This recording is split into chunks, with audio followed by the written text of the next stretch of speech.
Comment la sociologie de l'art aborde-t-elle son terrain? Est-ce que c'est par les œuvres produites, le contexte social, l'attente du spectateur ou la façon dont il lui est répondu? Moi, je ne travaille pas spécifiquement sur les œuvres parce que je pense que les historiens d'art et les critiques d'art sont plus qualifiés que moi pour ça. Par contre, ce qui intéresse directement le sociologue, c'est ceux dont les œuvres sont l'objet, à savoir en effet des regards, des dispositifs de création, des dispositifs de médiation, des institutions, des marchés, etc., etc. Donc c'est ça qui m'intéresse.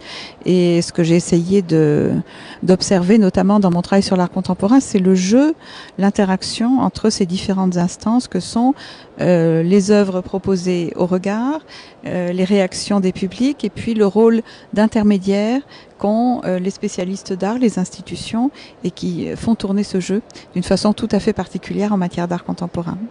Les commissaires d'exposition, les directeurs de théâtre, les chorégraphes et en même temps les organisateurs d'événements deviennent de plus en plus importants en établissant, en créant eux-mêmes des concepts et ensuite ils recherchent des artistes qui correspondent justement à ce concept. Pensez-vous que le rôle de l'artiste soit en train de changer et de considérer autrement? C'est vrai qu'il y a un rôle de plus en plus important des intermédiaires.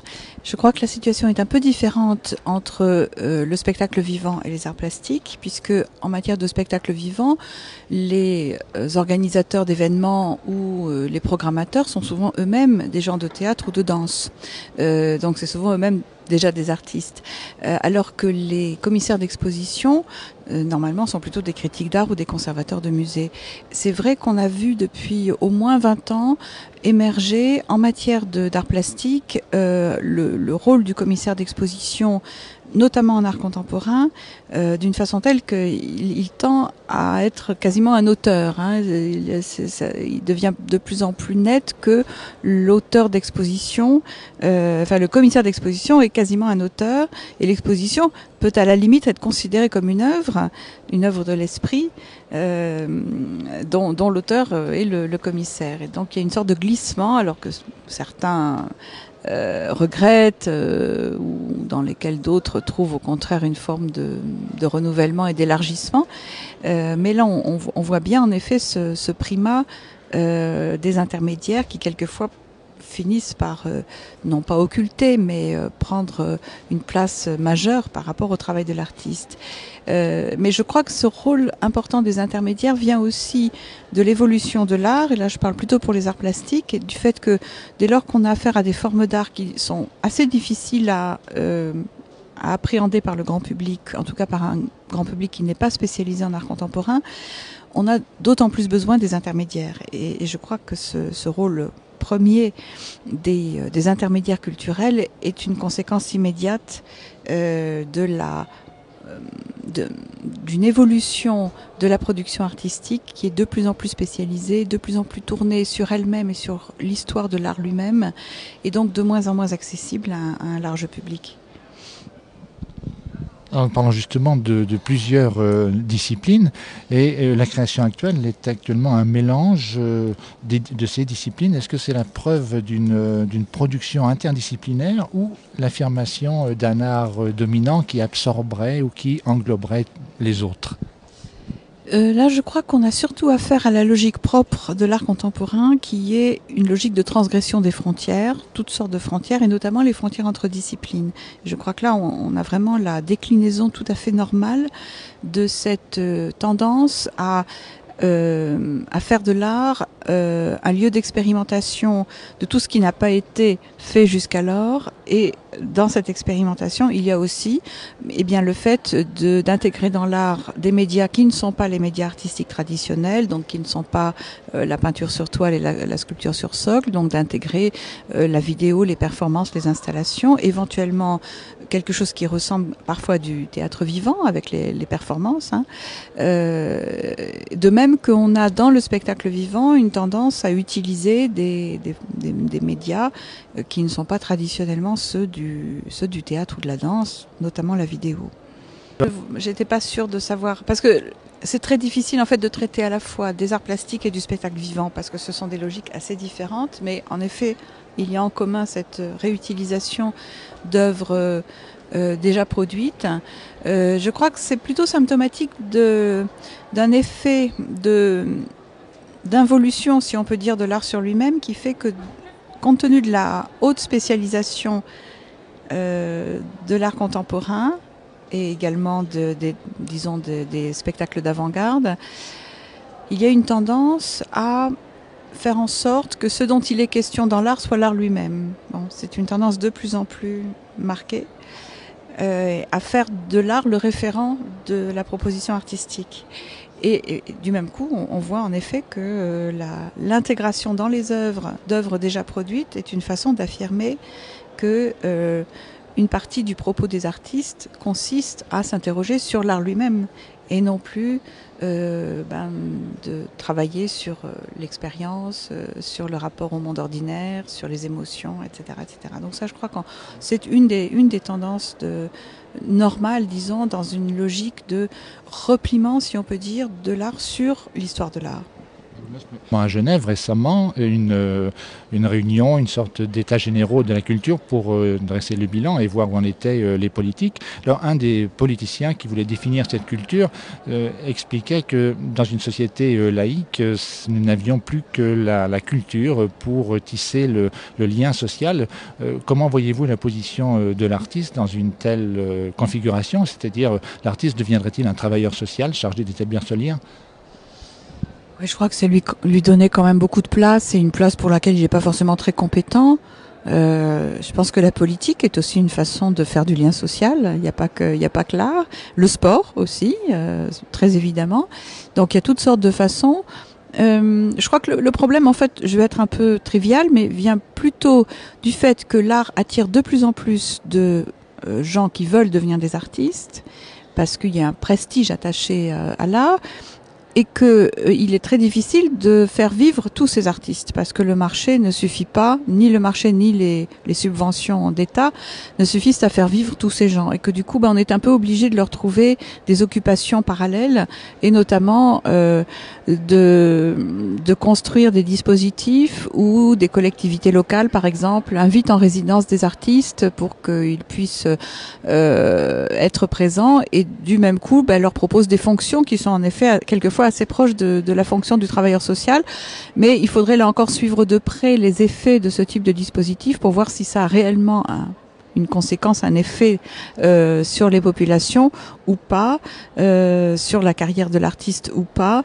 Mais je ne crois pas trop à l'idée que cela viendrait d'un besoin de lien social que l'art viendrait combler miraculeusement. Dans les arts plastiques, le circuit, si l'on peut dire, a été raccourci. On passe pratiquement directement de l'école d'art à une exposition dans un musée.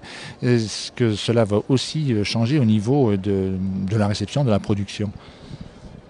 Oui, ça produit beaucoup de changements. C'est vrai que le filtre traditionnel de la galerie d'art et du collectionneur, en tout cas en France, je ne sais pas ce qu'il en est exactement en Suisse, mais en tout cas en France, c'est un filtre qui tend à s'amenuiser au profit d'un lien direct entre l'artiste et les institutions. Avec des problèmes, ça pose évidemment beaucoup de problèmes, ne serait-ce que parce que ça ne laisse probablement pas à l'artiste le temps de mûrir. Ça induit des carrières qui commencent très très jeunes, ce qui peut quelquefois poser problème. Et ça induit aussi des phénomènes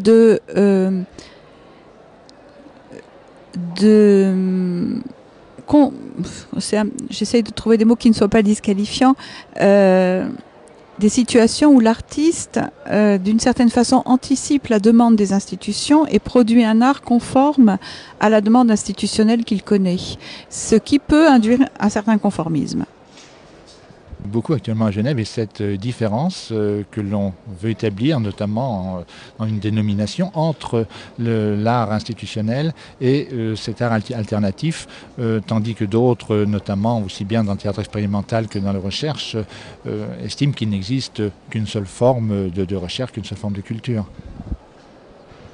Oui, mais je crois que l'art alternatif, c'est juste l'art des jeunes qui n'ont pas encore réussi à se faire reconnaître par les institutions. C'est juste un moment lié à la précocité de leur entrée dans le domaine de l'art.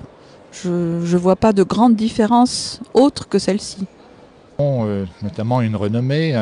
Généralement, l'appellation est flatteuse, ce qui contredit un petit peu la façon dont ils sont reçus, puisque ici notamment, ils sont considérés comme intermittents, ils n'ont pas de protection sociale. Comment voyez-vous cette différence entre cette appellation généreuse et la vie quotidienne de l'artiste? La vie quotidienne des artistes est rendue très difficile par le prestige dont bénéficie le statut d'artiste, qui implique que énormément de gens veulent devenir artistes et que, comme je l'ai dit tout à l'heure, il y a beaucoup trop d'artistes par rapport aux capacités objectives de mise sur le marché, d'absorption par le marché, par une demande qui serait celle à la fois des collectionneurs et des institutions. Et du même coup, ça implique une paupérisation, c'est-à-dire que beaucoup d'artistes sont très pauvres, ont beaucoup de mal à vivre et souvent doivent recourir à des aides institutionnelles, des subventions, des bourses, etc. pour pouvoir vivre. Donc la vie quotidienne est très difficile, mais elle est rendue difficile du fait que ces jeunes artistes ont fait le choix de devenir artistes. Je crois que personne ne les y obligeait et je crois qu'il faut que chacun assume le choix qu'il a fait. Les possibilités de médiation, car de nombreux efforts ont été faits, pour prendre un grand mot, pour cette démocratisation de la culture et de l'art.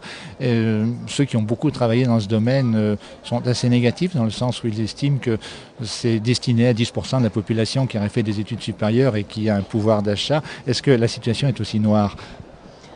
Elle reste très problématique. C'est vrai que ce qu'on appelle la stratification sociale, le fait que la société soit fortement différenciée en catégories sociales, hiérarchisées, est un phénomène qui ne faiblit pas. En tout cas au niveau économique. Au niveau culturel, il s'amenuise un tout petit peu grâce à l'élévation du niveau d'études, mais il reste quand même une énorme distance entre ceux qui, par leur famille, ont eu l'habitude de fréquenter les lieux culturels et ont une certaine culture, et ceux qui ne l'ont pas obtenu par leur famille et qui ne peuvent l'obtenir que par l'école. Et je crois que c'est du côté de l'école, en effet, que cette démocratisation devrait se faire. Ça se fait à tout petits pas. Il y a eu beaucoup d'efforts, notamment dans les services culturels des musées, depuis une génération, pour aider à la visite. Mais il me semble que la véritable démocratisation ne peut venir que de deux lieux, l'école d'une part et la télévision d'autre part. Donc, il y a de plus en plus de propositions artistiques qui utilisent la possibilité d'une interactivité entre l'œuvre et le public. Et je crois que là encore, on est dans la droite ligne du jeu, de la règle du jeu de l'art contemporain, qui est une règle de transgression des frontières, et notamment la frontière entre l'artiste et le spectateur. On est vraiment dans une expérimentation systématique de ces dispositifs de rupture, de flou avec les frontières traditionnelles. Bon. Mais c'est quelque chose qui a déjà une génération. Enfin, ça a été déjà expérimenté il y a assez longtemps. Et pour ce qui est de l'art sociologique, moi je dis que les meilleurs artistes contemporains sont des sociologues. L'art contemporain est une forme de sociologie au sens où il expérimente les limites, il expérimente l'espace des possibles, les limites sociales, les limites intellectuelles, cognitives, liées aux valeurs, etc. Et qu'il suffit pour un sociologue de suivre le travail des artistes contemporains pour voir se dessiner toutes sortes de phénomènes passionnants que l'on ne voit pas à l'œil nu, mais qui sont cristallisés par le travail des artistes contemporains. Donc je trouve que ce sont les meilleurs alliés des sociologues. J'aimerais bien que les artistes contemporains considèrent que les sociologues sont aussi leurs meilleurs alliés.